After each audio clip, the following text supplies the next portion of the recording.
ყველაზე ახლოს ბუნებასთან. პირველი სამედიცინო რადიო და თბილისის ზოოლოგიური პარკი წარმოგიდგენთ ერთობლივ რადიო პროექტს ანიმალია. გაიგებთ ჩვენი პლანეტის ბინადრების შესახებ. ზურაბ გურიელიძესთან და მზია შარაშიძესთან ერთად. ყოველ ხუთშაბათს 19 საათზე. ტალღაზე 103. მოусმინე სამყაროს.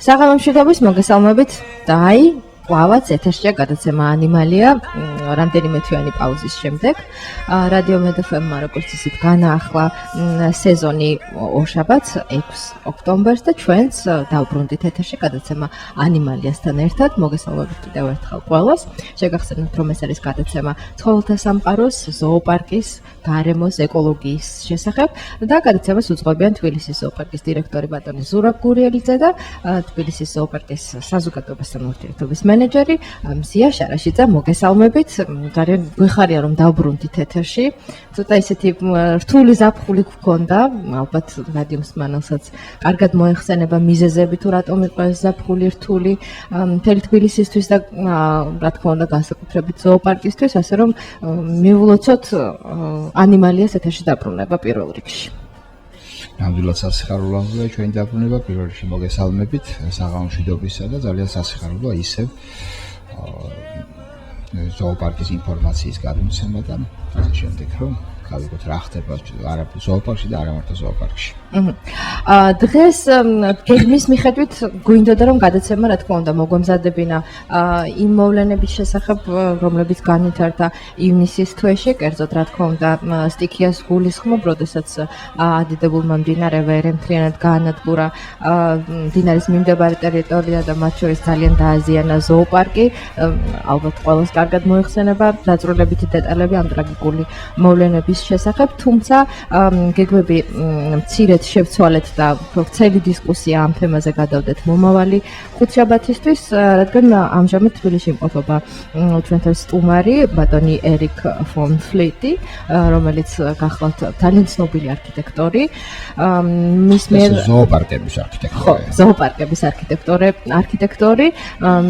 თავისი პროფესიული გამოცდილების შესახებ ის პირადად უკეთესად მოგვიყვება, თუმცა პატარა მოკლე შესავალი რომ გავაკეთოთ, მისი დიზაინით და პროექტებით არის გაკეთებული მსოფლიოს ძალიან ბევრი კარგი ზოოპარკი და თუ რატომ ჩამობრძანდა ეს ადამიანი თბილისში, რატომ დაგვდო პატივი და გვეწვია და რა იგეგმება სამომავლოდ ზოოპარკთან დაკავშირებით, სწორედ დღევანდელი გადაცემიდან შევიტყობთ ამ ყველაფრის შესახებ დაწვრილებით ინფორმაციას.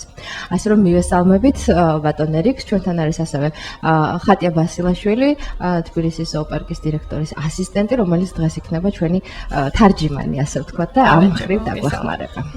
მივესალმოთ პირველ რიგში ჩვენს სტუმარს და ძალიან დიდი მადლობა მოვახსენოთ სტუდიაში მობრძანებისთვის და საქართველოში ჩამოსვლისთვის პირველ რიგში. Thank you to being with us and thank you to being in Georgia and please greet Georgian people. გამარჯობა? Yeah, good. პირველი სიტყვა წარმატებით შეითვისა ესე იგი ჩვენმა სტუმარმა. მოდი ზურამ გააკეთოს პატარა შესავალი ბატონ ერიკთან დაკავშირებით თუ როგორ აღმოჩნდა ეს საქართველოში და რა მიზნებით გვესტუმრა და შემდეგ უკვე ჩვენ სტუმართან გადავალთ პირდაპირ. როგორ აღმოჩნდა და ალბათ რატომ აღმოჩნდა? როგორ და რატომ? რატომ აღმოჩნდა? პირველი რაც თავისთავად გასაგებია თუ რატომ აღმოჩნდა და რატომ ხდება განახლება ეს რა თქმა უნდა ყველასთვის ცხადია, იმიტომ რომ იქიდან გაანადგურა ჩვენი ზოოპარკის ნახევარი და არის გადაწყვეტილება მიღებული რომ აშენდეს ახალი ზოოპარკი ახალ ტერიტორიაზე. თუმცა რა თქმა უნდა ახალი ზოოპარკის მშენებლობას დაჭირდება წლები და შესაბამისად ზოოპარკმა უნდა იფუნქციონიროს, ამიტომ ძველ არსებულ ტერიტორიაზე აქაც რაღაც გარკვეული განახლებები უნდა იყოს ახალი ცხოველები ჩამოყვანილი რომ თბილისელი ბავშვები და ზოგადად ხალხი არ დარჩენ ისეთ საინტერესო ადგილის როგორც ზოოპარკი ამის გარეშე. სწორედ ეს იყო მიღებული არა მარტო ჩვენს მიერ, რაც მაშინ მთლიანად გვეთანხმებოდნენ ასევე ევროპის აკვარიუმის და ზოოპარკების ასოციაციის წარმომადგენლები და მათ შორის ჩვენი მენტორი, რომელიც თბილისში ჩამოვიდა ჩვენი სტიქიური უბედურების შემდეგ და სწორედ მისი წინააღმდება იყო რომ ესეთი გამოცდილი ადამიანი დაგხმარებოდა რომ გაგვიკეთებინა კარგი ლამაზი და სწრაფი ვოლიერები არსებულ ტერიტორიაზე. ეს ყველაფერი საბოლოოდ გადაწყვეტილება იყო მიღებული სექტემბერში გაიმართა ყოველწლიური ყრილობა, რომელიც ზოოპარკების შეხვედრა, ყრილობა შეიძლება ზოოპარკების შეხვედრა, როცა ევროპის ზოოპარკები იკრიბებიან სხვადასხვა ქალაქებში, წელს გახდათ პოლონეთის ქალაქ ვროცლავში, სადაც ასევე ახალი ზოოპარკი არა, მაგრამ რაღაც ძალიან საინტერესო ექსპოზიცია იყო გაკეთებული და ევროპის ზოოპარკების თითქმის ყველა ზოოპარკის წარმომადგენელი იმყოფებოდა და სწორედ მათი მონაწილეობით იქნა გადაწყვეტილება მიღებული, რომ ჩვენთვის გამოეგზავნათ უამრავი ცხოველები და მათ შორის ბატონმა ერიკმა დაუდოპატივრო დახმარებოდა, დახმარება ამ შემთხვევაში იგულისხმება, რომ მთლიანად გვეხმარება და თქვათ და ეს არ წარმოადგენს რაიმე. ყოველგვარი ანაზღაურების გარეშე. ეს იყო მისი კეთილინება, ასე ვთქვათ, რომ ჩამოსულიყო და დაგვხმარებოდა. თუმცა ძალიან დატვირთული გრაფიკი ჰქონდა და შესაბამისად გამოძებნა, რომ დასაწყისში ეს სულ რაღაც 2 კვირის წინ დამთავრდა ზოოპარკების შეხვედრა და უკვე ბატონ ერიკი აქ არის და უკვე მეორე დღეა რაც თბილისში იმყოფება და უკვე მზად აქვს რამოდენიმე ესკიზი ახალი ვოლიერის. სანამ ბატონ ერიკთან გადავალთ შეკითხვებით, რა თქმა უნდა, რადიო მსმენელს შევახსენებთ, რომ თბილისის ზოოპარკმა განაახლა ფუნქციონირება 13 სექტემბერს, ზუსტად 3 თვის შემდეგ მომხდარი სტიქიიდან და ამჟამად დამთვალიერებლისთვის ზოოპარკი ყოველდღიურად ღიაა, შეგიძლიათ მობრძანდეთ, გვესტუმროთ. ძალიან ხშირად გონიათ ხოლმე, რომ ზოოპარკი ჯერჯერობით არ აგრძელებს ფუნქციონირებას, ან გონიათ, რომ აგრძელებს, მაგრამ ახალ ტერიტორიაზე. თუმცა ხაზგასმით აღნიშნავთ ახლაც, რომ ზოოპარკის ახალ ტერიტორიაზე გადატანას სჭირდება რამდენიმე წელი, მინიმუმ 3 წელი მაინც. შესაბამისად, სანამ ახალი ზოოპარკი აშენდება, თბილისის ზოოპარკი განაგრძობს ფუნქციონირებას ისევ ძველ მისამართზე, ისე რომ შეგიძლიათ მობრძანდეთ. ახლა კი ბატონ ერიკთან გადავალთ, რა თქმა უნდა, შეკითხვით. პირველ რიგში, როგორ მიიღო ეს გადაწყვეტილება, რომ თავისი კეთილინება გამოეხატა და ჩამოსულიყო საქართველოში თბილისის ზოოპარკის დასახმარებლად? How you decided to arrive in Tbilisi, your kind thoughts and how you decided to arrive in Tbilisi to help us? What was the main reason that you decided? The whole world was shocked when we heard the news in June about what happened in Tbilisi Zoo. It's the largest disaster in any European zoo since the Allied bombardments in the German zoos in the end of the Second World War. So many animals dying. And then I heard at the EASA conference, the conference of the European Zoo family, that my help was needed. So I of course I said yes, I would like to come over to do what I can to renovate the zoo after this disaster. I'll translate. ნუ მთელი მსოფლიო იყო შოკში ამ ამბის შემდეგ, რაც თბილისის ზოოპარკს შეემთხვა. შესაბამისად ეს თავიდანვე ვიცოდი, რაც მოხდა, თუმცა EASA-ს კონფერენციის დროს შევიტყვი, რომ მათ ჩემი დახმარება ჭირდებოდა, ან თბილისის ზოოპარკს ჭირდებოდა ჩემი დახმარება, შესაბამისად დაუფიქრებლად, არც კი მიფიქრია, გადავწყვიტე ზოოპარკის დახმარება. ძალიან მოკლედ, პრინციპში არ არის აუცილებელი მოკლედ ვთქვათ, იქნებ ბატონმა ერიკმა გვიამბოს თავისი გამოცდილების შესახებ. რადიო მსმენელს ჩვენ უკვე ვუთხარით, რომ ის არის ძალიან ცნობილი არქიტექტორი, რომელსაც მონაწილეობა აქვს მიღებული უამრავი ზოოპარკის ვოლიერების დიზაინის მომზადებაში. თუ შეიძლება, რომ ჩვენს რადიო მსმენელს მოვუყვეთ მისი გამოცდილების შესახებ, სად რა აქვს გაკეთებული და რამდენად მნიშვნელოვანი არა მარტო ზოოპარკი დიზაინერი დღემდე ის მუშაობს ჰოლანდიის ერთ-ერთ ზოოპარკში, არის ამერსფორტის ზოოპარკი, რომლის არქიტექტორი და დიზაინერიც ერიკი გახლავთ, ეს გახლავთ ერთ-ერთი ჩემის აზრით რამოდენიმეჯერ მოვიწია ყოფნა ამერსფორტის ზოოპარკში და მე ვთვლი, რომ ეს არის ერთ-ერთი საუკეთესო ზოოპარკი მსოფლიოში და ძალიან საინტერესო და ძალიან ესეთი ორიგინალური გადაწყვეტები აქვს ვოლიერებთან დაკავშირებით. და იმედია მისი კრეატივი ჩვენს ზოოპარკსაც აისახება. We already talked about your experience that you are such a creative architector and so on. And can you just explain and briefly talk about your experience, where you have worked, what have you done, and so on? I've worked in various zoos, and Europe and outside Europe. And the interesting thing is people might live in different countries, might have different cultures, but the attitudes towards animals is very much similar. A little child has the inclination to touch an animal, even if it's a snake, even if it's a slimy snail. And parents might tell the child, don't do that, this animal is dangerous. But a child, wherever in the world, is interested, is fascinated by animals. მოკლედ ნამუშევარი მაქვს არა მარტო ევროპის ზოოპარკებში, არამედ ევროპის გარეთო. და ერთი მთავარი ნიშანი შევამჩნიე ხალხს, რომ მიუხედავად იმისა, რომ სხვადასხვა ქვეყნებში ვართ, სხვადასხვა გამოცდილებებისა და სხვადასხვა ადამიანები ვართ, ერთი მახასიათებელი გვაქვს, რომ ბავშვებს ყოველთვის უნდათ რომ შეეხონ ცხოველებს, მიუხედავად ეს იყოს შეიძლება იყოს სლიკინა, გველი, ლოკოკინა, მათ ყოველთვის უნდათ რომ შეეხონ ამ ცხოველს და მშობლები ყოველთვის უშლიან არ შეეხო საშიში ყოველთვის არა ხშირად ზოგჯერ So I think this fascination for animals is in our genes, and that's why every city deserves a good zoo. და ვფიქრობ, რომ ცხოველების მიმართ ასე ვთქვათ, მისწრაფება და კეთილგანწყობა გვაქვს გენებში და შესაბამისად ყველა ქვეყანა და ყველა ასე ვთქვათ დიდი ქალაქი იმსახურებს ძალიან კარგ ზოოპარკს. And the difficult thing about designing zoos is that you have very many very different clients. There are the visitors, there are the animals, and there are the people that work with the animals, and they all have different desires. And ძალიან რთულია მოკლედ ზოოპარკი მოაქციო ერთ ასე ვთქვათ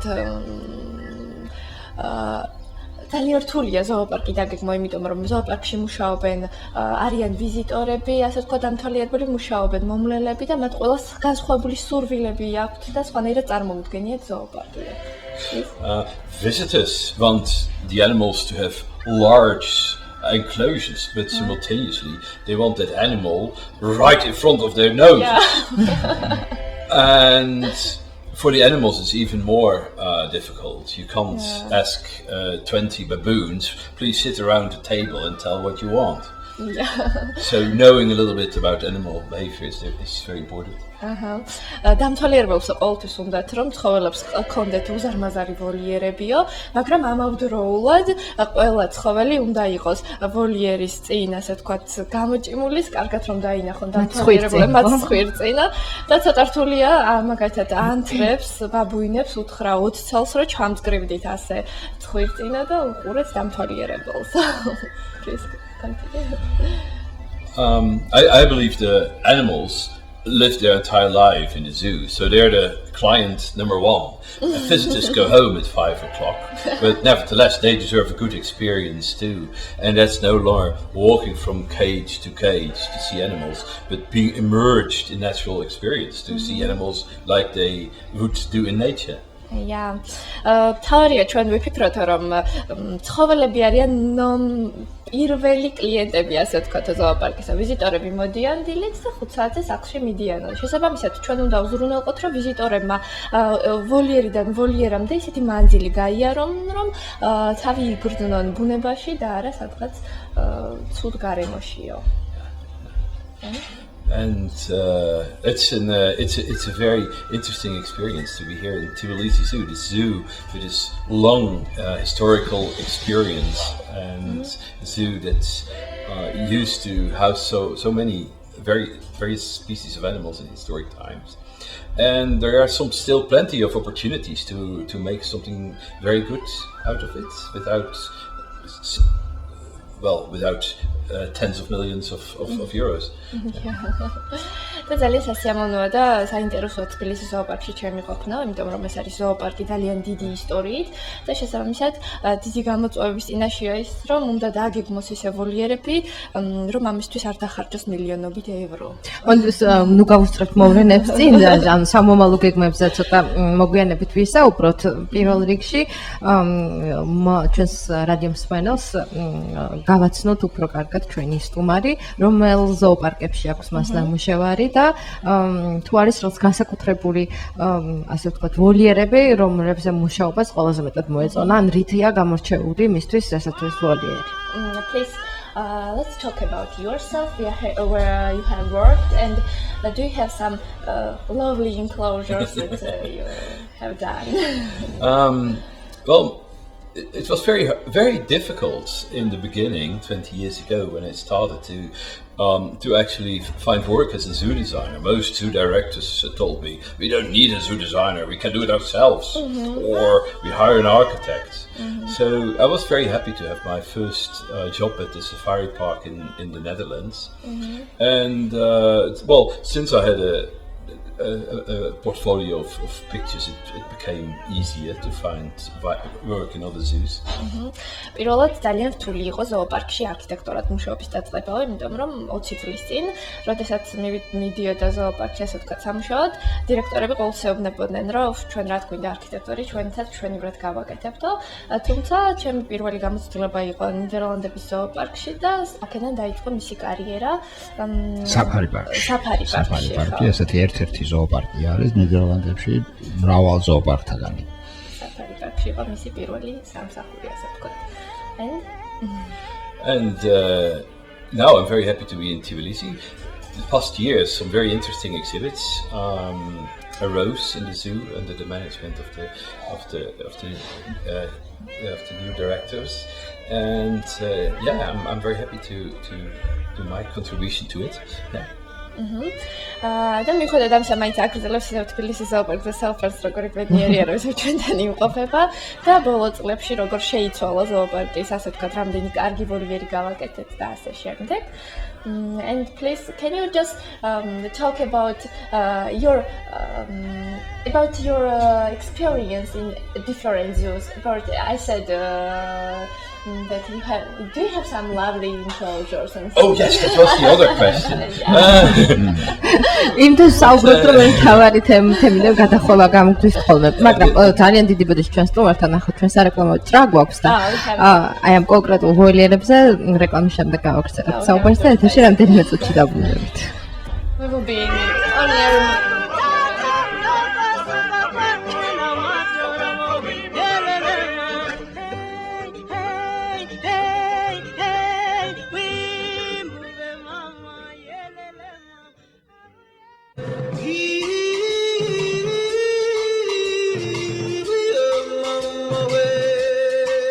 ყველაზე ახლოს ბუნებასთან. პირველი სამედიცინო რადიო და თბილისის ზოოლოგიური პარკი წარმოგიდგენთ ერთობლივ რადიო პროექტს ანიმალია. გაიგებთ ჩვენი პლანეტის ბინადრების შესახებ. ზურაბ გურიელიძესთან და მზია შარაშიძესთან ერთად. ყოველ ხუთშაბათს 19 საათზე. ტალღაზე 103. მოусმინე სამყაროს. ეთერში გადაცემა ანიმალია ზურაბ გურიელიძესთან და მზია შარაშიძესთან ერთად და დაბრუნდით ეთერში ჩვენ სტუმართან ერთად. რადიო მსმენელს შევახსენებთ, რომ დღეს სტუდიაში ჩვენთან იმყოფება ბატონი ერიკ ფონფლიტი, რომელიც გახლავთ ნიდერლანდებიდან დიზაინერი, ჩამოვიდა თბილისის ზოოპარკის დასახმარებლად და საკუთარი გამოცდილება უნდა გამოიყენოს იმისთვის, რომ ჩვენ შემდგომ თაობებს ისეთი ზოოპარკი ავუშენოთ, როგორცაც ყველა უცნობობს ალბათ მით უმეტეს გასული ზაფხულის შემდეგ. და დაუბრუნდეთ იმ თემებს, რომლებსაც ვსაუბრობდით ჩვენს პირველ ჭრაში, კონკრეტულ ზოოპარკებს, სადაც ბატონი ერიკი მუშაობდა და სადაც მისი ნამუშევრების ხილვაა შესაძლებელი. Let's talk about your experience. Again and again. I've been working for some very extensive zoos with plenty of space to make a real natural experience, but also from like the Nosley Safari Park in England, in Ramat Gan in Israel, but also for smaller zoos like Amersfoort Zoo and Antwerp Zoo in Belgium, where there's not very much space. And what you try and do then is making animal exhibits irregular, so animals can go around the corner, and also visitors have the impression of looking into a space that's actually bigger than it looks like. მოკლედ ჩემი გამოცდილება მოიცავს როგორც ასე ვთქვათ დიდ ზოოპარკებს, მაგალითად მოიყვანა ინგლისისა და ისრაელის ზოოპარკები, სადაც ჰქონდა იმის საშუალება დიდ ადგილზე გაეკეთებინა უზარმაზარი ვოლიერები, მაგრამ მას ასევე აქვს გამოცდილება მცირე მანძილში გააკეთოს ისეთი ვოლიერები, სადაც ადამიანები, ასე ვთქვათ, უფრო დიდი სივრცის აღქმის შესაძლებლობა ექნებათ ვიდრე სინამდვილეში და ცხოველი ძალიან კარგად იგრძნობს თავს, მაგალითად ამისთვის მოიყვანა ამერსფორდის ზოოპარკი, სადაც ასე ვთქვათ, ძალიან შეგიძლიათ იხილოთ ინტერნეტში როგორი მართლაც კრეატიული და ძალიან ლამაზი ვოლიერები აქვს გაკეთებული ბატონ ერიქს. რამდენი კვადრატული ამერსფორდის ზოოპარკი, რომ შევადაროთ ჩვენს ახლანდელ და სამომავლო ზოოპარკებს? რამდენი ჰექტარი უფრო? It's 12 hectares at this moment. 12 ჰექტარი და ჩვენი არის 9 ჰექტარი. დაახლოებით იმ ზომის გამოდის, რა ზომისაც იყო თბილისის Yeah, ზოოპარკი. it's almost same that Tbilisi zoo was Yes, before it used to flooding. be, yeah. Yeah. And if you've got, if you've got all the space of the world, you can work with water-filled modes that look like real rivers to create natural barriers. And if you don't have all that space, glass separations are a very ideal barrier between people and animals. შესაბამისად, სივრცისთვის და სილამაზისთვის ძალიან ხშირად იყენებს, ასე ვთქვათ, ხელოვნურ ჩანჩქერებს და მდინარეებს. მდინარეები აღარ გვინდა. ხო, მდინარეები ჩვენ და ჩანჩქერები ცუდი გამოცდილება გვაქვს. თუმცა თუ არ არის იმის საშუალება, რომ გაკეთდეს ჩანჩქერები და მდინარეები, ძალიან კარგია, ასე ვთქვათ, ვიზუალური ბარიერისთვის მინის ბარიერები, რომელიც ჩვენ გვაქვს უკვე მაგის გამოცდილება ზოოპარკში. რადგან სვანელს შევახსენოთ, რომ ჩვენ გასული წლის განმავლობაში გავხსენით 2 ახალი ვოლიერი, რომელიც განკუთვნილია თეთრი ლომებისთვის. ამჟამადაც იქ ცხოვრობს 5 თეთრი ლომი და ასევე 2 ლეოპარდი. ესეც ახალი ვოლიერია.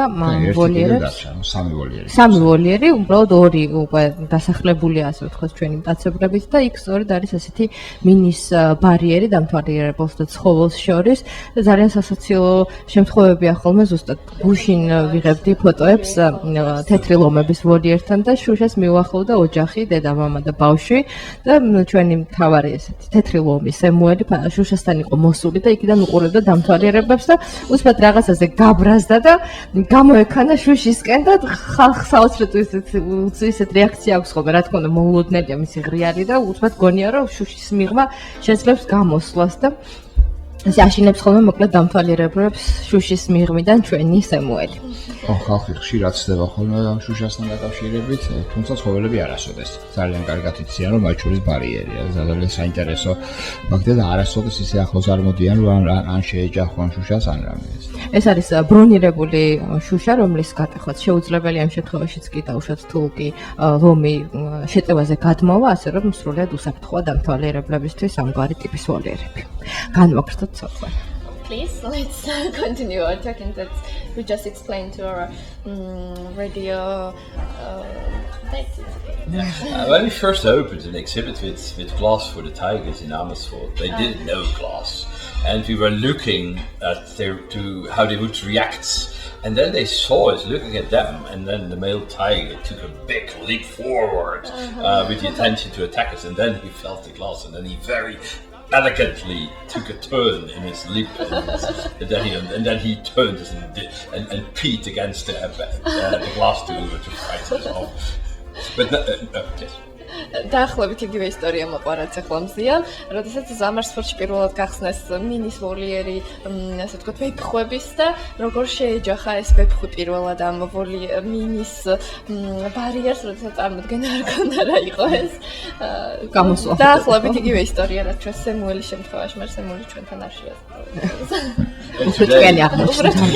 Today you can also see the lions and leopards in Tbilisi zoo behind glass and take pictures of your children very close to the animals. ანუ იგივე ახსენა ბატონო ერიკმას, რომ თბილისშიც არის ესეთი ვოლიერები, სადაც შესაძლებელია ფოტოების გადაღება პირდაპირ ლეოპარდების და ლომების წინაშე. But the aim is always to create an environment that looks very natural, where people don't know where to look, and then all of a sudden they say they find themselves nose to nose with an unexpected animal like in nature. თავარი ვოლიერის შექმნის დროს არის ის, რომ უნდა შეიქმნას ისეთი გარემო, როდესაც ადამიანმა არ იცის ცხოველი სად მოძებნოს და მოულოდნელად აღმოჩნდეს, ასე ვთქვათ, ცხვირწინ აღმოუჩნდეს ცხოველი და მოულოდნელების ეფექტი უნდა კონდეს მისთვის ადამიანისთვის ამას. აი საინტერესოა, როგორია თანამედროვე ზოოპარკების ტენდენცია ვოლიერების მშენებლობასთან დაკავშირებით. ცდილობენ ბოლო დროს, რომ მინიმალური რაოდენობის გისოსები გამოიყენონ და ამისთვის მიმართავენ როგორც ბუნებრივ ბარიერებს, რომ მაქსიმალურად ბუნებრივი ატმოსფერო შეიქმნას ზოოპარკში. იქნება ამის შესახებ უფრო დაწვრილებით მოგვახსენოს ბატონმა ერიკ. What do you think? What is new tendency of building enclosures? As we know, they are not using wire mesh and something. They are using more natural habitats. Yeah, What is new tendency? it's a long way to develop this concept further because you might use it in the perimeter, the fencing, but where visitors can see it, you should not use it. You should have a green zoo where you see the trees and the plants and the animals, but no barriers. The barriers should be hidden. მოკლედ ახალი ძალიან დიდი გზა გავიარეთ იქამდე, რომ აქამდე მივსულიყავით ამ ტენდენციამდეო. ეს არის ასე ვთქვათ პირამიდის ეფექტი არის, როდესაც ადამიანი უყურებს ვოლიერს, იქ ხედავს ცხოველებს, ხეებს, გარკვეულ მასალას, სიმწვანეს, მაგრამ ადამიანი ვერ ხედავს ბარიერს. ანუ ბარიერი დამალულია ამ ყველაფრის ქვეშ. ძირითადად ეს იგულისხმება ავუხსნი მაყურებელობა წყლის თხრილი, რომელიც ბარიერს არტყია გარშემო. ეს არის ცნობილი ბარიერი ამ ბოლო დროს და please. And another interesting tendency I believe very much in is combining animals in mixed exhibit. Like in nature, it's very stimulating for an animal to see a different person every now and then. So it's even possible to combine predators and prey animals. But then, of course, you need to give the prey animals some escape zones where the predators cannot come. And if you think in this way, you can have very, very interesting presentations. ამ ბოლო დროს ესე ვთქვათ ძალიან პოპულარული გახდა შერეული ვოლიერების გაკეთება, როდესაც რამდენიმე სახეობის ცხოველს ერთად აცხოვრებენ. ამ ბოლო დროს გახდა პოპულარული. ჩვენ გავუსწარით ეს მოვლენა. რამდენი ხანია. და საერთოდაც შესაძლებელია, რომ როდესაც აცებელი და მსხვერპლიც კი ერთად ჩასვან ვოლიერში, და ეს ძალიან საინტერესო და სტიმულირებას აძლევს ამას ცხოველებს, მაგრამ ისე უნდა მოეწყოს ამ შემთხვევაში ვოლიერი, რომ მსხვერპლს საშუალება ქონდეს გაექცეს აცებელს და დროულად შეაფაროს თავი რაიმეს. It makes Bergen in Holland we combined Asian black bears and rhesus macaques, monkeys. And the monkeys are clever enough to go up and stay up and try to come as close as possible to the bears, but they know that they should not come too close. And the bears understand that they, like real bears, should chase and run after these monkeys every now and then. So it's a natural condition to combine them without bringing the monkeys into a dangerous situation. მოკლედ ჩვენ ზოოპარკში ესეთი შერეული გამოფენა გვაქვს შავი დათვები და მაკაკები. ანუ მაკაკები იმდენად ტყიანები არიან, რომ იციან, რომ ხეებზე უნდა იყვნენ და ზედმეტად არ მიუახლოვდნენ დათვს და დათვებიც თავიანთ ბუნებრივ ქცევას, ასე ვთქვათ, ბუნებრივად იქცევიან და ყოველთვის დასდევენ ამ მაკაკებს. თუმცა მაკაკები მათ შედარებით ისე არ უახლოვდებიან, რომ დაიჭრენ. ასე ვთქვათ, ორივე მშვენივრად ახერხებს თანაცხოვრებას. სანამ ბატონი ერიკი განაგრძობს საუბარს, ზურასთან გადავალ შეკითხვით, ანუ საუბრობთ იმაზე, რომ თანამედროვე ზოოპარკებში ცდილობენ მაქსიმალურად აარიდონ თავი სტანდარტული გისოსების ბარიერების დამზადებას და ჩვენც გვინდა რომ მომავალ ახალ ზოოპარკში ზუსტად ასეთი ტიპის ზოოპარკი გაკეთდეს. თუმცა რამდენად შესაძლებელია ამ იდეების განხორციელება ჩვენს რეალობაში, როდესაც დამთვალიერებელი მუდმივად ცდილობს ვოლიერზე გადაძრომას.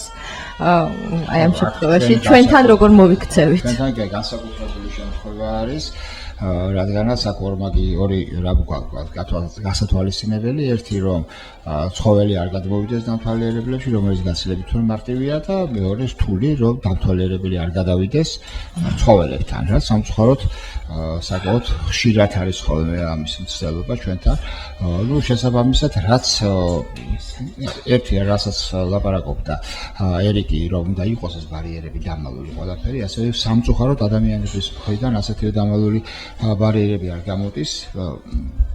და ამიტომ უნდა იყოს რაღაც გადაულახავი, მაგრამ ეს შემთხვევაში თუ დამთვალიერებლები არ გაითვალისწინებენ იმას და უბრალოდ არ დაუჯერებენ იმ ნიშნებს, იძულებული ვიქნებით, რომ წინ ისევ დიდი ასე ვთქვათ ცხაურები აღმართოთ უკვე დამთვალიერებისაგან დასაცავად ცხოველების და თვითონ დამთვალიერებლის დასაცავად რომ არ გადავიდნენ ისინი ჩვენ სამცხოვრებელს შეწლის განმავლობაში ქონდა რამოდენიმე შემთხვევა, როდესაც ჩვენ დამთვალიერებლები გადავიდნენ და საკმაოდ კინახამ ტრაგიკულად დამთავრდა.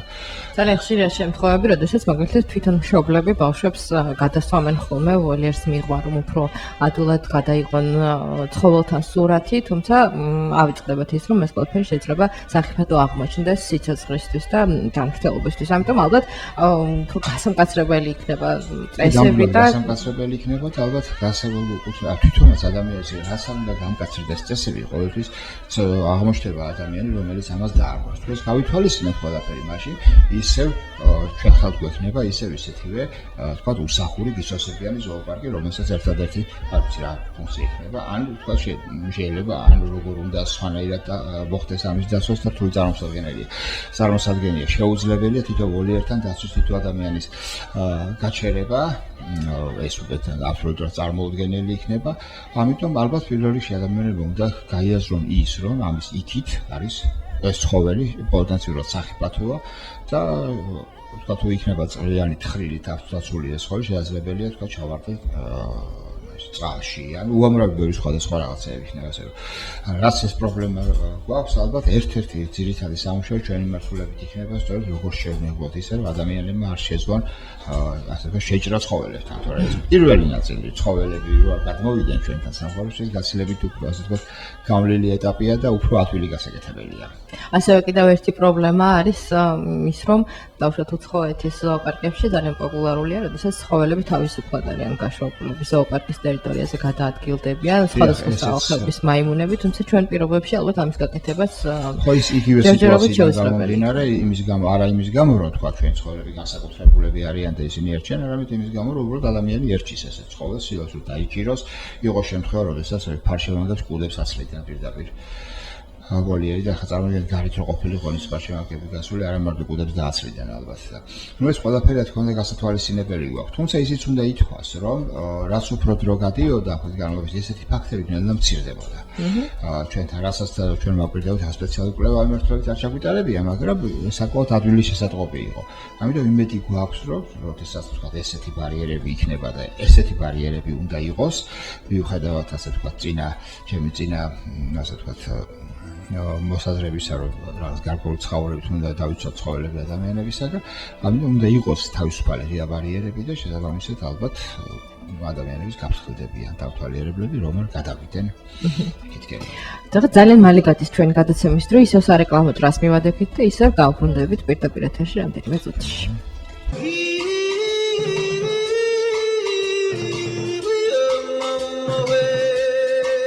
ყველაზე ახლოს ბუნებასთან. პირველი სამედიცინო რადიო და თბილისის ზოოლოგიური პარკი წარმოგიდგენთ ერთობლივ რადიო პროექტს ანიმალია. გაიგებთ ჩვენი პლანეტის ბინადრების შესახებ. ზურაბ გურიელიძესთან და მზია შარაშიძესთან ერთად. ყოველ ხუთშაბათს 19 საათზე. ტალღაზე 103. მოусმინე სამყაროს.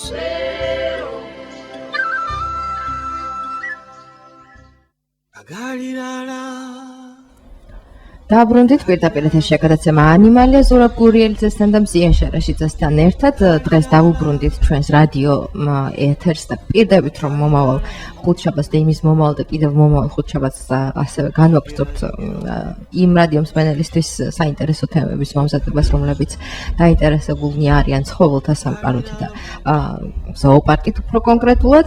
დღეს კი ისევ განვაგრძობთ საუბარს ჩვენს სტუმართან, ბატონ ერიკ ფონფლიტთან, რომელიც გახლავთ დიზაინერი ნიდერლანდებიდან, ჩამოსულია საქართველოში იმისთვის, რომ დაეხმაროს თბილისის ზოოპარკს აღორძინებაში. მან უკვე დაათვალიერა სტიქიის შედეგად დაზარალებული ტერიტორია, ასევე დღეს სტუმრობდა თბილისის ზღვის მიმდებარე ტერიტორიას, სადაც იგეგმება ახალი ზოოპარკის მშენებლობა და კარგი იქნება თუ თაკვე თავის შთაბეჭდილებებს გაგვიზიარებს ამასთან დაკავშირებით. რა გეგმები აქვს სამომავლოდ და რის გაკეთება იქნება შესაძლებელი გაუგებარი როგორც არსებულ ტერიტორიაზე, ისევე მომავალ ტერიტორიაზე თბილისის ზღვის მიმდებარედ. Today we saw a new territory, yeah. ჯერ ძველი ტერიტორიით დავიწყოთ. Yeah, and let's talk about our future plans in old territory and new territory. What you are planning to do? Oh, it's such a wonderful area. Slightly undulating, but never so steep that it's inconvenient to walk. All these different types of trees and these views and the mountains on the horizon. It's the excellent place to build a zoo. ახალ ტერიტორიაზე ამბობს, რომ დღეს ნახა და მოკლედ შესანიშნავი ადგილი არის, მიდიხარ და განსხვავებული ხედებია, განსხვავებული რელიეფია, მთები, ხეები და ასე შემდეგ. ჩვენ რადიო მშვენელს შევახსენებ, რომ უკვე დამტკიცებულია თბილისის ზოოპარკის გადატანის პროექტი თბილისის ზღვის მიმდებარედ დენდროლოგიური პარკის ტერიტორიაზე, სადაც გამოყოფილია 48 ჰექტარი ახალი ზოოპარკის მშენებლობისთვის და წესით რიგით უახლოეს მომავალში თბილისის მერია დაიწყებს უკვე ამ ტერიტორიის შემოღობით სამუშაოებს და შემდეგ უკვე დაიწყება კონკრეტულად ვოლიერების მშენებლობები. And it's such an excellent chance to be able to build a zoo from scratch. You can make the most ideal zoo in the world without any errors. And the last time it happened in Europe that the zoo was built entirely from scratch was in Gelsenkirchen in Germany, and they had a budget of 80 million euro. But the good news is we can do it for much less because the place is so beautiful. You can use the existing hills instead of building all these expensive rock constructions. Oh yeah.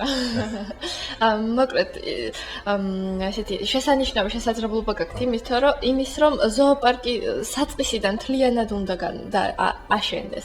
ასე ვთქვათ, ერთიანად უნდა აშენდეს. ბოლო ასეთი შემთხვევა იყო გერმანიაში, როდესაც ზოოპარკის აშენება დაუჭირდა 14 მილიონი ევრო, თუმცა ჩვენ შეგვიძლია ეს უფრო გაცილებით ნაკლებ თანხას ჩავატიოთ, იმიტომ რომ იქ ისეთი ბუნებრივი გარემოა, რომ არ დაგჭირდება თუნდაც კლდეების ხელოვნურად შექმნა. იქ არის ისეთი გარემო, სადაც კლდოვან ვოლიერებს და ასე შემდეგ ბუნებრივად გავაკეთებთ. ჩვენი მიზანი ახლა არის, რომ მინიმალური დანახრებით შევძლოთ მაქსიმალური შედეგის მიღწევა. კი, და თუნდაც ამბობს, რომ გექნებათ excellent. We can create a real African safari experience with large herds of giraffes and zebras and the lions on the background, visually integrated with the other animals, and then one of these mountains in the background really looks like the Kilimanjaro. So that's an excellent plan. აფრიკაში დასვა აღარ გჭირდება. ანუ იმის შესაძლებლობა გვექნება, რომ შევქმნათ აფრიკული საფარის, ასე ვთქვათ, გარემო, სადაც იქნება ჟირაფებისა და ზებრების უზარმაზარი ჯოგები, კიდევ სხვა ალბათ ანტილოპებიც გვეყოლება და ასე ვთქვათ, ლომების პრაიდები და უკან მთები, იმის ასე ვთქვათ, კილიმანჯაროს გარემოს შექმნისა. And well, let's hope to have place for some larger primates like the great apes. I know Zura is a very knowledgeable in the field of great apes and has a passion for them. And I can see in that new zoo on the long run gorillas or chimpanzees. Oh. ვაიცი. ფაქტობრივად იმედი ვიქონიეთ, რომ თქვენი ზოოპარკი ასე ვთქვათ, გახდება დიდი პრიმატების სახლით, ეს გულისხმობს გორილებსა და შიმპანზებს, რომლებიც ძალიან საინტერესო ცხოველები არიან და საკმაოდ რთული მისაღებები არიან. And of course, Georgia has a very privileged climate. It's not as cold as in many other parts of Europe, where we need to create these big houses to keep animals happy. Here, almost the entire year, they can be out and live in a very natural environment instead of in a building. და საქართველოს არის ეს კლიმატურ სარკმელში, როდესაც არ არის საჭირო რომ ავაშენოთ უზარმაზარი შიდა ვოლიერები გათბობით, ანუ შესაძლებელი იქნება რომ ცხოველმა მთელი წელი იცხოვროს გარეთ და ბუნებრივ გარემოში. ზურესთან გადავალ შეკითხვით ეს ყველაფერი კარგია ძალიან და ვცმუკავთ წინასწარ, როდესაც ერიკის მიერ დახატულ მშვენიერ მომავალს წარმოვიდგენთ, მაგრამ რეალურად რამდენ შესაძლებელია ამ ყველაფრის განხორციელება და რა ვადებში მოხდება ეს ყველაფერი? ერიკმა ძალიან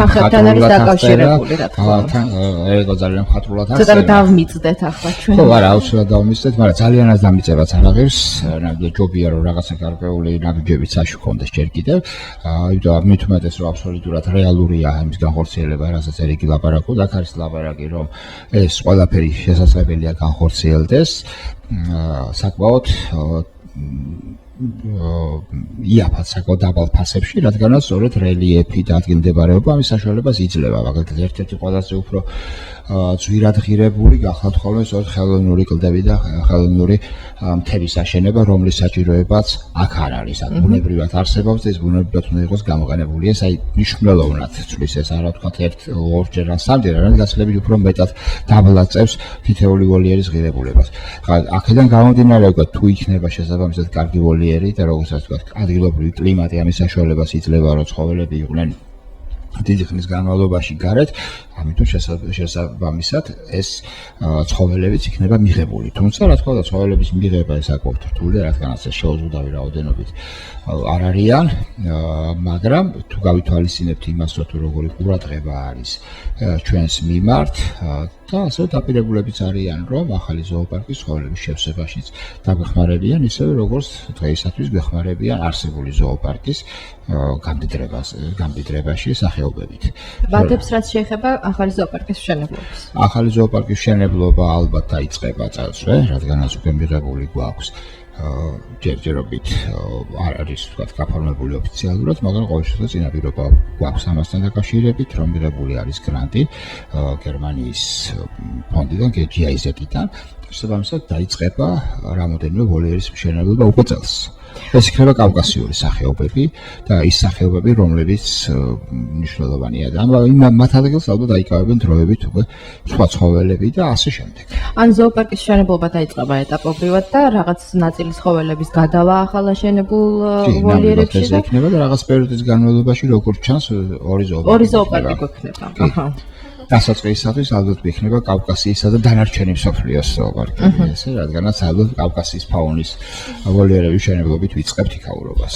ჩვენს რადიო მსმენელს შევახსენებ, რომ ამჟამად ზოოპარკში იმყოფება ორი გადარჩენილი გელი და ერთი გადარჩენილი დათვი. სწორედ ის დათვი, რომლის ფოტომას მოიარა მთელი მსოფლიო, ის ფანჯარასთან კონდიციონერზე იყო შემოსკოპული ეს და ორი ასევე ჩვენი დათვი იმყოფება თავშესაფარში ძაღლების და ორი დათვი იმყოფება მუნიციპალურ თავშესაფარში, ასე რომ პირველ რიგში ალბათ მგლების და დათვების ვოლიერი იქნება, რომელიც უკვე იქნება ნებისმიერ გემოვნებას დააკმაყოფილებს. მე დათვების გემოვნებას გულისხმობ, სადაც მგლების ადამიანების გემოვნებას რომ დავუბრუნდეთ და ბატონ ერიკთან საუბარი განვაგრძოთ, ხშირად ვამბობთ ხოლმე იმას, რომ ვოლიერების დიზაინი, ასე ვთქვათ, უფრო მეტად ადამიანების გემოვნებაზე გათვალისწინებით გეცდება, იმიტომ რომ ცხოველისთვის დიდი მნიშვნელობა არ აქვს, მწვანე გისოსი ექნება, ასე ვთქვათ, თუ ლურჯი. თუმცა ბატონმა ერიკმა აღნიშნა, რომ რა თქმა უნდა, ცხოველი არის უპირატესი ამ შემთხვევაში და მთავარია, რომ მან იგრძნოს თავი კომფორტულად.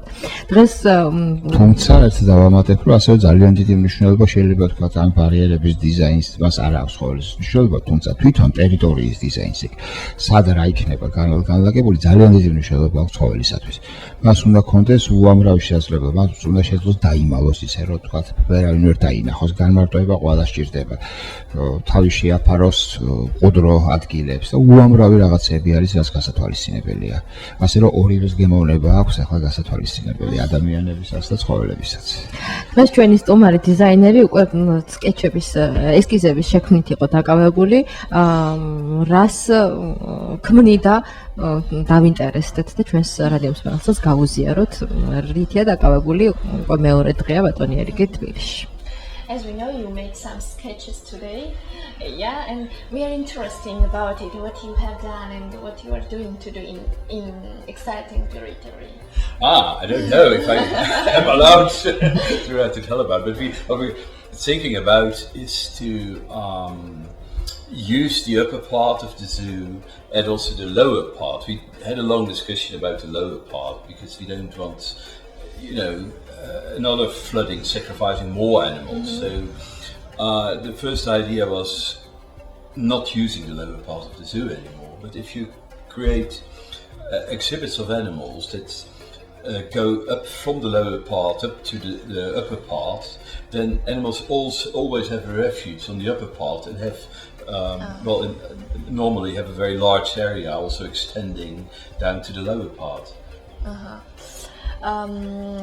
მოკლედ თავიდან გეგმავდით რომ ზოოპარკის ქვედა მხარე რომელიც დაიტბორა საერთოდ არ შევხედოთ არ გამოგვეყენებინა და მხოლოდ ზედა მხარეს შეგვეცვალათ სახეცვლილი ვოლიერები შეგვეთავაზებინა, მაგრამ დღეს ასე ვთქვათ ახალი იდეა მოვიდა, ისეთი რომ გააკეთოს ისეთი ვოლიერი, რომელიც ქვედა მხარეს დაუკავშირებს ზედა ზოოპარკის ზედა ნაწილს, ასე ვთქვათ ცხოველებს სტიქის განმეორების შემთხვევაში იქნებათ იმის შესაძლებლობა, რომ ქვედა ნაწილიდან ზემოთ გაიცდნენ და თავი შეაფარონ. თუმცა ეს ჯერ გადაწყვეტილი არ არის, უბრალოდ ეს ერთ-ერთი იდეაა მისი ვოლიერის ახალი მოწყობის, ასე ვთქვათ. Most monkeys have died in the flooding, which was very sad, of course. But there are new monkeys. Baboons even available from the other European zoos, and well, of course, baboons and other monkeys like to climb. So having an exhibit that goes from the lower part up to the upper part creates for them a very natural environment where they can climb what they used to do, what they like. ჩვენ წყალდიდობის დროს ასე ვთქვათ მაიმუნების პრიმატების სრული კოლექცია გაგვინადგურდა და შესაბამისად ბატონი ერიკი ამბობს რომ ევროპის ზოოპარკებიდან ადვილი შესაძლებელია ბაბუინების ჩამოყვანა თბილისის ზოოპარკში და მათი ბუნებრივი ქცევა, ასე ვთქვათ, არის ის, რომ უყვართ აცოცება სხვადასხვა ასე ვთქვათ ხეებზე და კლდეებზე. შესაბამისად, მათთვის ვოლიერის მოწყობა ძალიან ადვილი იქნებოდა, როდესაც ქვედა მხრიდან, ზოოპარკის დატბორილი მხრიდან ზედა ნაწილამდე მოუწყონ ასაცოსებელი მოწყობილობა და ეს იქნებოდა მათთვის, ასე ვთქვათ, ბუნებრივი გარემო და საინტერესო ვოლიერით. Well, it's the first idea. Zura has to tell whether he likes it or not, and if not, we go and work further till we. ახლა ჩვენ ფაქტობრივად იდეების განხილვასაც პირდაპირ ეთერში. ჯერჯერობით იდეები აქვს ბატონერი. ნახოთ საბოლოოდ რასაც ჩამოვყალიბდებით. არ ვიცით. ყოველ იდეები რა თქმა უნდა, რაც უფრო მეტია, მით უკეთესია ყოველთვის და ნახოთ. ჯერ მეორე დღეა, ასე ვთქვათ, ნახოთ. შეიძლება რადიო მსმენელს გაუჩნდეს შეკითხვა, თუ კი შენდება ახალი ზოოპარკი, რა საჭიროა არსებულ ტერიტორიაზე ახალი ვოლიერების შექმნა. იქნებ განვარტოთ ვისთვის კეთდება ეს ყველაფერი. რა თქმა უნდა, ესეთი კითხვა დაიბადება აუცილებლად, საჭიროა თუ არა. ჩვენ თვლით, რომ საჭიროა, იმიტომ რომ ახალი ზოოპარკი მშენებლობა ეს საკმაოდ ხანგრძლივი პროცესი იქნება და ეს სწრაფად არ ვიცი ერთადერთი ვინც ეს ერთ ღამეში აშენებდა ხოლმე რამეს ალადინი იყო რომლის შესაძლებლობაც ჩვენ არ აგვაქვს ნამდვილად და ამიტომ სანამ ეს აშენდება მანამდე უნდა იყოს შესაძლებლობა ადამიანებმა გააგრძელონ და ასევე ცხოველებთან ურთიერთობა ამიტომაც ჩვენ გადავწყვიტეთ და ამაზე გქონდა ასე ვთქვათ სხვადასხვა დისკუსიები სხვა ზოოპარკებთან და მათ შორის ევროპის დაკვირვების ზოოპარკების ასოციაციასთან და ესეთი გადაწყვეტილებები იყო მიღებული, რომ ჩვენ უნდა გავაგრძელოთ რა თქმა უნდა თავისთავად ფუნქციონირება, მაგრამ ასე შემთხვევაში ჩვენ გვეყოლება ის ცხოველები არსებულ ტერიტორიაზე, რომელიც შედარებით უფრო მარტივად მოსავლელები არიან. ნუ მათ არ ჭირდებათ თბილი სახლები, რომლებიც ერთ-ერთი ყველაზე მნიშვნელოვანია, იმ ცხოველებს, რომლებიც უნდა ჩამოვიყვანოთ და ამავე დროს იქნებიან ძალიან საინტერესო სანახაობები. საბოლოო ჯამში დაახლოებით 150-მდე ცხოველს ველოდებით უკვე გაზაფხულამდე, სადღაც ალბათ მარტის ბოლოს, თუმცა თარიღები ჯერჯერობით ესე ცნობილი არ არის, მაგრამ სადღაც მარტის ბოლოსთვის უკვე ალბათ ყველა ცხოველი თბილისში უნდა იყოს. ეს მოხდება ერთად ეტაპობრივად თუ როგორ ამას უკვე მომავალი გვაჩვენებს, იმიტომ რომ ტრანსპორტირება საკუთარ რთული საქმეა, ძალიან ბევრი საკითხები დგება, მათ შორის ერთ-ერთი ყველაზე მნიშვნელოვანი საკითხი ეს გახლავთ სწორედ რომ მათ უნდა გადალახონ უამრავი საზღვარი და შესაბამისად უნდა იყოს ყველაფერი მოგვარებული დოკუმენტების თვალსაზრისით. ძალიან მნიშვნელოვანია ჩვენი აზრით. ყველა ცხოველის წარმოშობის ადგილი თავისთავად ცნობილია და ცხადია, მაგრამ ეს ჩვენთვის თითოეული ქვეყნისთვის, რომელსაც გადაგვეცემენ, მათ შესაბამისი სამსახურები აქვს და ასეთ შემთხვევაში გამონაკლისები დაშვებული არ არის ხოლმე. ამიტომ ყველა ამ საბუთების მომზადებას, რა თქმა უნდა, გარკვეული დრო ჭირდება. ასევე მათი გადასაყვანი პატარა-პატარა სამგზავრო ყუთების მომზადებაც ასევე მნიშვნელოვანი საკითხია. დროის შერჩევა ძალიან ბევრი საკითხია, რომელიც მოსაგვარებელია და ესეც ჩვენი ქალთახედვით ეს არის ძალიან ხანგრძლივი პროცესი და ასეც ამაშიც როგორც ყველაფერში გვეხმარებიან ჩვენი ევროპელი განსაკუთრებით შეიძლება ითქვას, რომ ეს გახლავთ ჩვენი ჰოლანდიელი მეგობრები, ამაში არიან ჩართულები, ჩვენ ისევ ჰოლანდიური ზოოპარკების წარმომადგენლები, ჩვენი მეგობარი და მენტორი მარიო ჰოდემეკერი და ასევე ძალიან ინტენსიურად მონაწილეობს, ასევე ალერტისი გახლავთ ესეთი ფონდი, რომელსაც ძირითადი ინტერესია გახლავთ დათვები, მაგრამ არა მარტო დათვები, სხვაგან მათი დირექტორი ქალბატონი იოზი კოკი. ესენი სწორედ ეს ორი ადამიანი ხელმძღვანელობს ამ ცხოველების ტრანსპორტირებას და ცხოველები, ასევე ეს ცხოველები, რა თქმა უნდა, ყველა ცხოველი გადმოცემული იქნება უფასო თბილისის ზოოპარკისათვის და ასეთ შემთხვევაში ტრანსპორტირებაც კი ყოველ შემთხვევაში თბილისის ზოოპარკისთვის იქნება უფასო. სამწუხაროდ ჩვენი გადაცემისთვის განკუთვნილი დრო იწურება, ამიტომ პირველ რიგში ძალიან დიდი მადლობა გადავუხადოთ ჩვენ სტუმარს, რადგან როგორც რადიო მსმენელს უკვე მოვახსენეთ, ამ ადამიანმა ფაქტიურად თავად მიიღო გადაწყვეტილება, რომ თბილისის ზოოპარკისადმი მხარდაჭერა ამგვარად გამოეხატა, ჩამოსულიყო და სამომავლო ზოოპარკის დიზაინის შექმნაში დაგხმარებოდა და ძალიან დიდი მადლობა რა თქმა უნდა მას პირველ რიგში ამისთვის, ასევე გადაცემაში სტუმრობისთვის და დიდი იმედი გვაქვს, რომ ერთობლივად ძალიან საინტერესო პროექტების შექმნას შევძლებთ და ნამდვილად შევქმნით ისეთ ზოოპარკს, რომლითაც შემდეგ უკვე მთელი საქართველო იამაყებს. არა მარტო საქართველო. და არა მხოლოდ საქართველო და ახალი ზოოპარკი იქნება ისეთი, რომლითაც ჩვენი სტუმარი ბატონი ერიკი თავადაც იამაყებს, როგორც მის ერთ-ერთი საუკეთესო ნამუშევრით. ასევე ძალიან კიდევ მადლობის გადახდა მინდოდა, მაგრამ პრინციპში სანამ მადლობას გადავუხდით ხატიას თარგმნისთვის, რადიო მსმენელს ვეტყვი, რომ შაბათს თბილისის ზოოპარკში გაიმართება გურამ დოჩანაშვილის წიგნის პრეზენტაცია. მას შექმნილი აქვს მოთხრობა სახელწოდებით გივიზე, ეს არის მოთხრობა ჩვენს თანამშრომელზე, ბატონ გივი დვალზე, რომელიც 13 ივნისის სტიქიას ემსხვერპლა ჩვენს ორ თანამშრომელთან, გულიკო ჭიტაძესთან და მალხას ჭიტაძესთან ერთად და შაბათს იგეგმება თბილისის ზოოპარკში 12 საათზე ამ წიგნის პრეზენტაცია, სადაც ყველა მსურველს და მათ შორის იმ მოხალისეებს, რომლებიც აქტიურობდნენ ამ დღეებში, უფასოდ დაურიგდებათ ეს წიგნები ავტორის ხელმოწერით, ესე რომ ყველას გელის 12 საათზე თბილისის ზოოპარკში მობრძანდით და ერთად დავესწროთ ამ არაჩვეულებრივი ადამიანის არაჩვეულებრივი მოთხრობის პრეზენტაციას. კიდევ ერთხელ დიდი მადლობა ჩვენ სტუმარს ჩამოსვლისთვის და სტუდიაში მობრძანებისთვის. That was mine. მადლობა გადაცემის წამყვანს ბატონ ზურაბ გურიელიძეს და ბატონ ზია შარაშიძეს დიდი მადლობა. და გემშვიდობებით ზუსტად ერთი კვირით მომდევნო ხუთშაბათს ისევ შევხვდებით რადიო მედეფემის ეთერში ზუსტად 19 საათზე. დროებით.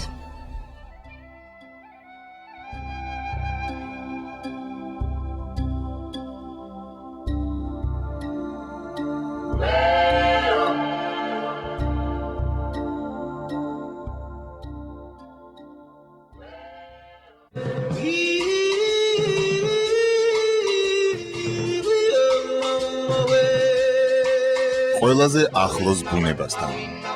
პირველი სამედიცინო რადიო და თბილისის ზოოლოგიური პარკი წარმოადგენს ერთობლივ რადიო პროექტს ანიმალია. გაიგებთ ჩვენი პლანეტის ბინადრების შესახებ. ზურაბ გურიელიძესთან და ზია შარაშიძესთან ერთად. ყოველ ხუთშაბათს 19 საათზე. ტალღაზე 103. მოусმინე სამყაროს.